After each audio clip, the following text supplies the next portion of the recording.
Hello viewers, welcome back to spice up your life cooking channel. ఈరోజు మన recipe palak paneer matar fried rice.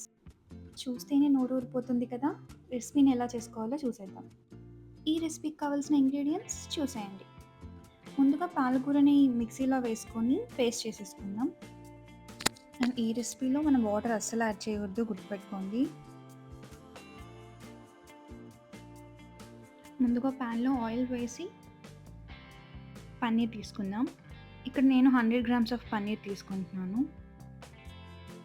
And ఈ రెసిపీలో మనం red chilli powder ఎక్కడ use చేయము, only ఇక్కడ పన్నీర్ ఫ్రై చేసుకోవడానికి మాత్రమే యూజ్ చేస్తున్నాము.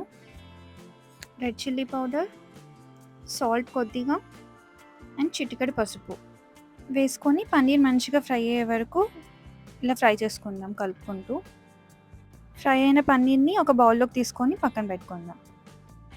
ఇప్పుడు అదే ప్యాన్లోకి 2 టేబుల్ స్పూన్స్ ఆఫ్ ఆయిల్, 3 లవంగాలు, 2 ఇలాచీ అండ్ దాల్చిన చెక్క ముక్కలు 2 అండ్ కొద్దిగా జీలకర్ర, ఆవాలు, హాఫ్ కప్ ఆఫ్ ఆనియన్. ఇక్కడ నేను ఒక medium size of onion cut చేసుకున్నాను. 4 గ్రీన్ చిల్లీస్ తీసుకొని ఇలా కట్ చేసి వేసుకోండి. 1/4 tablespoon of salt. Onions ఇలా లైట్ బ్రౌన్ కలర్లోకి వచ్చాక ఒక 1 tablespoon of ginger garlic paste add చేసుకుందాం. అల్లం వెల్లుల్లి పేస్ట్ని ఇలా ఆయిల్లో పచ్చివాసన పోయేంత వరకు కలుపుకొని ఫ్రై చేసుకుంటూ మనం కట్ చేసి పక్కన పెట్టుకున్న వెజ్జెస్ యాడ్ చేసేసుకుందాం. ఇక్కడ నేను బీన్స్, క్యారెట్, క్యాప్సికమ్ అండ్ పచ్చి బఠానీ తీసుకున్నాను. కొద్దిగా కరివేపాకు పొడి. ఒక 2 మినిట్స్ ఇలా లిడ్ క్లోజ్ చేసుకొని బాయిల్ చేసుకుందాం. మనం యాడ్ చేసుకున్న ఇంగ్రీడియంట్స్ అన్నీ బాయిల్ అయిపోయాయి కదా.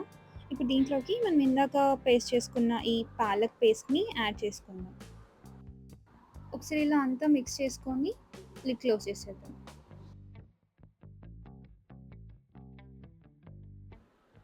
చూసారా ఆయిల్ ఎంత చక్కగా పైకి తెలుతుందో. ఈ టైంలో మనం ధనియాల పొడి అండ్ కొద్దిగా గరం మసాలా యాడ్ చేసుకొని మన రైస్ యాడ్ చేసేసుకుందాం.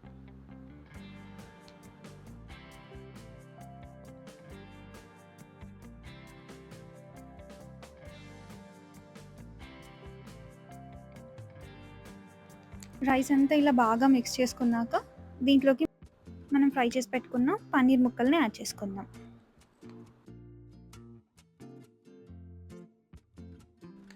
రెస్టారెంట్ స్టైల్లో మన పాలక్ పన్నీర్ మటర్ రైస్ రెడీ అయిపోయింది. ఈ రెసిపీ మీకు నచ్చినట్లయితే don't forget to like, share and subscribe the channel.